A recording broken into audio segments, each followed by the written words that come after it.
何かを見てきれいと感じ、音楽を聴き、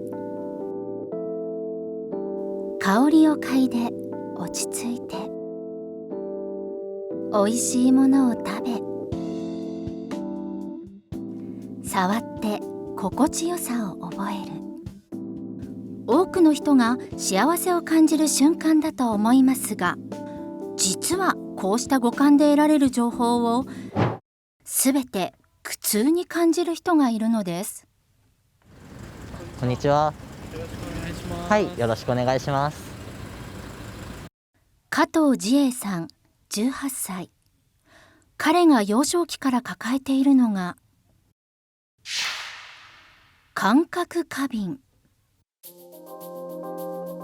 感覚過敏とは、視覚、聴覚、嗅覚、味覚、触覚などのどれかまたは複数が過剰に反応し、日常生活に困難がある状態。加藤さんのケースは、辛いので言うと、視覚の過敏さは弱いんですけど、聴覚、嗅覚、味覚、触覚が過敏ですね。なんと五感のすべてが過敏というのです。そのため外出するだけで過度な刺激を浴び続けることになるのだそうです。実際街中を歩いていると、何度かマスクを押さえる仕草が。ただ今マスクを押さえたのは、さっき通られた方が結構香水の匂いが強くて。本当ですか？はい。全然気づかなくて。本当ですか？香水の匂いだけでなく、車の排ガス、飲食店の料理に川の匂いまで敏感に受け取ってしまうのです。身体的にやっぱり体調悪くなってしまったりとか、次の日寝込んでしまったりとかっていうこともありますね。さらに加藤さんを悩ませるのが毎日の衣服。市販の服だとタグっていうのが首元に当たって痛いっていうのもありますし、こういった縫い目が当たって針が刺さっているような痛かったりとか、靴下はもう裏返しにして履いています。誰も気にしないような小さな凹凸が痛く、自分に合う服を探すのが難しいのだといいます。それゆえにずっとこれを着ていましたね。小学生の頃は肌に触れる面積の少ないタンクトップをボロボロになるまで5年間も着続けていたのです。嗅覚、触覚に続き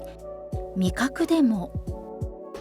使われている調味料によっても変わったり、食材によっても変わったりするので、食べた瞬間に出してしまったり、食べた後に寝込んでしまうっていうこともありますね。本当に食べ物の味が苦手で、食べれるものっていうのがほとんどない。加藤さんに限らず、発達障害の症状として感覚過敏を訴える人も多く、日本でもおよそ1000万人が何かしらの過敏を持っていると推測されています。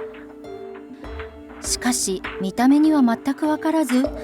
なかなか理解してもらえないのが現実です。具体的な症状を映像化したものがあります。話し声や黒板の音が大きく聞こえ、蛍光灯はショートしたように激しい光と音を放ちます。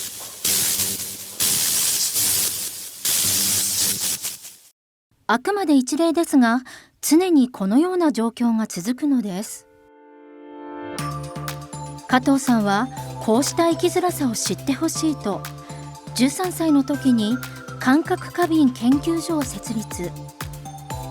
今日は当事者であり支援者でもある加藤さんと感覚過敏について考えます。ではゲストをご紹介いたします。五感のすべてが過敏で自ら感覚過敏研究所を立ち上げられました加藤慈英さんです。加藤さん、どうぞよろしくお願いいたします。はい、よろしくお願いします。ありがとうございます。そしてもう一方、感覚問題を研究されています高知大学の医学部の高橋秀俊特任教授です。高橋さん、どうぞよろしくお願いいたします。お願いします。よろしくお願いします。こんばんは、ありがとうございます。恐れ入ります。EXITのお二人からもね、指摘してくださいましたけども、まず、テレビのスタジオっていうのはですね、キラキラ いつもしているものということで、その電光ですとか、電飾を落としまして、できるだけ、抑えめにしたということ、それから毎日の特集コーナーでは音楽がかかっていると思いますけど、今日は音楽かけていませんということです。それから白いものがね非常に眩しいとお感じになるということですから、台本についてはご自身のですねタブレットにデータを落とし込んでいただいて、ご自身の見やすい明るさで読んでいただくという形をとってます。スタジオまず大丈夫なのかということを伺わないといけないかなと。そうですね、今日は体調不良になることないかなっていうふうに思っているんですが、初めてスタジオっていうところに来て入った瞬間眩しいなっていうふうに思いましたし、あと今初めてここに座ってるんですけど、後ろからすごいボワーンって音がずっとしているのがあって、これ大丈夫かなってちょっと思っているんですが、今日はぜひ元気にお話できれば嬉しいなと思います。苦痛をねお感じになったら無理せずおっしゃっていただければというふうに思います。ありがとうございます。ありがとうございます。さあ、まずこの感覚過敏ですね、一体どういうことなのか、基本的なこと、高橋さん、どういうことなのかを教えていただけますでしょうか。はい、よろしくお願いします。はい。感覚過敏ですね。感覚過敏はですね、視覚とか聴覚、嗅覚、味覚、触覚などの、どれかまたは複数が過敏で、日常生活に困難がある状態と考えられています。でこういう感覚が過敏だと、例えば目とか耳とか鼻とかですね、そういう感覚器が過敏だというふうに考えられがちですけれども、そういう感覚器だけの問題ではなくてですね、感覚を、感じてですね、感覚器で感じたものを頭の中でですね、脳の中で処理する過程に困難さがあるという状態と最近は考えられています。でそのため、先天的ですね、生まれて間もない頃からの状態である、自閉スペクトラム症などの発達障害に多いとされておりますし、あと、ある程度成長してからですね、例えば脳卒中、認知症、転換うつ病などの、脳の病気ですね、そういう病気に後天的になられた方の中でも感覚過敏をお持ちの方いらっしゃいます。はい、ありがとうございます。そうした中ですね、加藤さんは5つの感覚すべてにおいてですね、辛さを感じている、苦痛に感じるということなんだそうです。そもそも自分は他の人と違うなと、辛いなと感じ始めたのは、いつ頃のことなんですか？そうですね、今思い返すと幼少期の時から感覚の過敏さっていうのはあったなっていうのは思うんですが、そもそも感覚過敏っていう言葉も私も親も知らなくて、なんか周りの人に比べてできることが少ないなっていうのは感じていたんですが、自分の中ではそれが当たり前で、他の人と何かが違うっていうのはあっても、自分はただの、できないことが多いわがままな子なのかなっていうふうに思ったりはしていました。最初はみんなこれだよねって思いますよね。そうですね、よくがやってるよなって思ってて、あれってなってくるわけですか？はい、みんなこういったものを我慢していたりとか、あとは私自身ちょっと感覚過敏とは別なんですけど、幼少期生まれた時っていうのが他の人に比べて小さく生まれて、なおかつ2月の早生まれっていうのがあって、できないのは当たり前、何かできたらすごいっていうふうに周りから褒められるような環境で生まれてきたので、それが当たり前になってましたね。中学生、小学生、どんな大変だったのかということなんですけども、まず制服がサンドペーパーのように感じるということですね。で靴下もしんどいということですね。で授業中のもう筆記音で集中できないと、給食は食べられるものがないみたいなことですね。どんな生活を送られたのかどうですか？そうですね、私自身視覚過敏弱めなんですけれども、それ以外の聴覚、嗅覚、味覚、触覚それぞれ過敏差がありまして、小学校の時まず一番辛かったのが給食でしたね。ですね、やっぱり給食ってせっかく出してもらっているものですし、学校の中だと一口食べなければいけないルールっていうのがあって、絶対に食べなければいけないっていうのもありますし、あとは食べ物の匂いもありますし、食べれなかったら友達になんでこれ食べないのっていうふうに声をかけられたりとかっていうこともあって、身体的なストレスであったりとか、自分自身が食べられないことの辛さっていうのもありましたね。はい、加藤さんがそれこそね、給食も含めてですけども、家でもそうですけど、食べないということをね、はい本当に辛いから食べないんだけれども分かってもらえなくて、でお母様は後になってそういうことだったのかということで、ね、後悔されているというねお話も伺っているわけですけども、まず周りが自分も分からないし、周りも分からないっていう大変さがあったと思うんです。そこはどうですか？そうですね、本当にその通りで、なんで自分が食べられないのかとか痛いって感じるのかっていうのが分からなくて、みんなそれ我慢しているんだっていうふうに思っていたんですが、中学1年生の時に私自身感覚過敏っていう言葉を知りまして、中学受験を給食がない学校にどうしても行きたくて中学受験をしたんですけど、それでも教室の中の音環境っていうのが苦手で、保健室に通う生活をしていて、そのことを保健室の先生に相談したら、聴覚過敏なんじゃないかっていうふうに言われて初めて知ったんですけど、それまではやっぱり普通に苦手なことが多い自分自身っていう風な認識でしたね。感じとして不快に感じるみたいなことっていうのはね、分からなくはないんだけど、痛いって言われてしまうと、痛いって何って周りは思ってしまう、そこの理解されなさって大変なんだろうなっていうことだと思うんですね。で今日ちょうど着てくださってるですね、そのパーカーと同じものをお借りしてるんですけども、これがこういう風になってまして、ここパーカー頭なんですけど、裏側が表になってるんですよね。ここ縫い目のところがなってまして、だからこれめくるとですね、内側がこういう風につるんとしてると、ちょうど本来は縫い目が入るところということなんですけど、そういう作りにしてると、ご自身でそれねデザインして、そうですね、私自身がいろんな方に協力はいただいてるんですが、どうしても服が着られないので、やっぱり自分にとって快適な服を作りたいなっていうふうに思って一番最初デザインしましたですね。やっぱり生地も痛いなって感じるものは市販のものですと多いですし、縫い目とあと首元にあるタグが痛くて、そうですね、着られないので、縫い目を外側にしてタグなしをコンセプトにしたアパレルブランドの感覚ファクトリーというものを立ち上げて今服の開発をしています。りんたろーさんいかがですか？ここになんか入ってるのは、マスクの代わりになるため？そうですね、マスクの代わりにもなりますし、フードをかぶった時に頭にくっつかないようになって、なるほど、形がねちゃんとこのままに保てるようになってるんですよ。視覚に関しては間接照明で過ごしていまして、基本的に外で移動するときはノイズキャンセリングのイヤホンっていうのを使用してずっと音をノイズキャンセリングしているような状態ですね。で私自身結構匂いで体調が悪くなることっていうのも多いので、匂いを多少減らしてくれる活性炭のマスクっていうのを使って生活をしています。マスクはね、このパーカーそのものがね、マスクにもなるような作りになっていてね、上の方まであるよっていうことが、そうですね、実際に私自身も今も着ているように毎日着ていますし、あとはそのパーカーを学校に相談して制服の代わりに着て登校できるようになったよっていう風な回答いただいたりとか、感覚過敏の人以外でも新幹線とか飛行機で長時間移動する人が、パジャマみたいですごい着心地が良くて楽に移動できてますっていうような声とかもいただいていて、感覚過敏以外の人でも結構縫い目だったりとか多少の着心地の良さを求めている人っていうのは多いんだなっていうふうに感じています。自覚してる人でどれぐらいいらっしゃるんですか？そうですね、自覚っていうのがなかなか難しくて、感覚過敏っていうのが病気ではなくて症状なので、統計が取られていないっていう課題があるんですが、しかもそうですよね、多分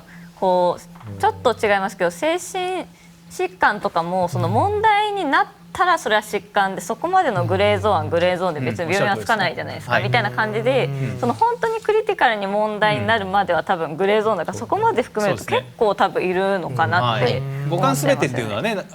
あんまりいないかもしれないけどみたいなことも含めてね、あるんでしょう。時々そうなるって方もいらっしゃいます。状況に応じてっていうね。そうですね、その感覚過敏の症状の原因として一番多いのが発達障害になるんですが、発達障害の他にもうつ病とか認知症、脳卒中、転換などもありますし、交通事故によって後天的になったという方も、いらっしゃいますし、あと感覚過敏とは言われてないですけど、妊娠された時に少し匂いに過敏になったよっていう方とかも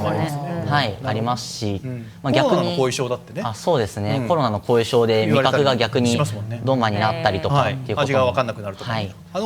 普段何食べてるんですか？普段はメインは白米を食べていまして、その他多少お肉とかをずっと食べているんですが、それでもやっぱり家のものとお店で出るものっていうのが味付けが違ったりとか調味料が違って体調悪くなってしまうっていうこともあるので、基本的には外出した時とかはコンビニの塩むすびとかを食べたりしていまして、今日もここの7階にセブンイレブンがあるって聞いたので、そちらで塩むすび買ってちょっと食べさせていただいたんですが。塩むすびないコンビニもありますもんね。そうですね。家で食べる白米は味付けは塩なんですか？味付けは何もなしで食べてますね。お肉は？お肉は部位はもう決まっていて、自分でもう塩のメーカーとかも基本は決まっていて、自分で調理したりとか。どういう時が心が安らぐというか楽しいと、なんか食事もしんどいじゃないですか、映画とかもしんどいじゃないですか。どういう時が安らぎます？そうですね、一番落ち着くのはやっぱり家の中ですね。でそうですね、寝てちょっと布団に入ったりとかっていう時はあるんですけど、その感覚過敏っていうのはやっぱり好き嫌いとは少し違って、先天的な方ももちろんいらっしゃいますけど、例えばこれまでオレンジジュースずっと好きだったのに交通事故で味覚が過敏になってしまって、好きだったのに飲んだら体調悪くなってしまったり飲めないっていう方もいたりとか、私自身も配信サービス ABEMA さんとか使わせてもらってるんですけど、アニメとか見るのも好きで映画行きたいなっていうふうに思うんですけど、映画を見ると頭痛くなってしまったりとか、見終わった後に気持ち悪くなってしまうので、好きだけど行けない、見に行きたいけどエンターテインメントに参加できないっていうようなこともありますね。すいません、お伺いしたいんですけど、何かそのテーマに関しての行政、私も父親やってたので、行政の支援とか、何かこうサポートとかいうものは今どの程度ありやなしはどの程度なんですか？はい、今どんどん進んでいる最中でして、感覚過敏っていう言葉もだいぶ認知は進んできていまして、その中で感覚五感に優しい空間を作っていこうっていうのを私たちもやっているんですけど、行政でも様々進んでいまして、主にセンサリールーム、カームダウンボックスっていうものが進んでいますですね。何かパニックになってしまったりとか、体調不良になりそうな時に休めるようなスポットだったり、そういった光情報、音情報を遮断した部屋を作っていこうっていう取り組みが進んでいまして、今、空港さんではカームダウンボックスだったりルームっていうのが設置されたりもしていますし、そうですね、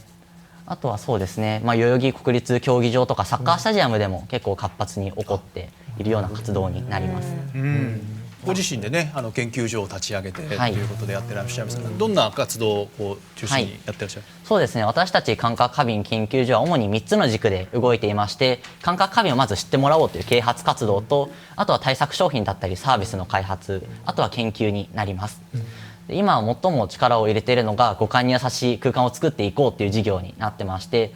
それは服も空間の中に含まれていまして、本当に直接肌に触れるような1ミリの服っていう感覚から、センサリールーム、カームダウンボックスって言われるような部屋の空間、あとはセンサリーマップっていうんですけど、どこがうるさいとかどこが匂いあるよ、逆に静かだよっていうことを可視化させるようなセンサリーマップを使った都市空間の開発っていうのを行っています。もう私たち認めてほしいとか配慮してほしいではなくて、それぞれの違いを認め合えたらいいねっていうふうに考えています。それが私の思いなんですが、例えばなんですけど、私自身今日いろいろと配慮していただいて本当にありがたいんですけど、私が音が苦手だから全部の世界音なくしてほしいって言ってしまったら、音を頼りにしてる目が見えない人は今度逆に困ってしまいますし、誰かの快適さを求めると誰かが不快に感じてしまうっていうこの社会の中で、どう寄り添えるか、一方的な要求はせずに寄り添っていける、その寄り添い方っていうのを考えていく必要があるんじゃないかなっていうふうに。アベマプライム進行の平石直之です。ご視聴ありがとうございます。これを機にチャンネル登録よろしくお願いします。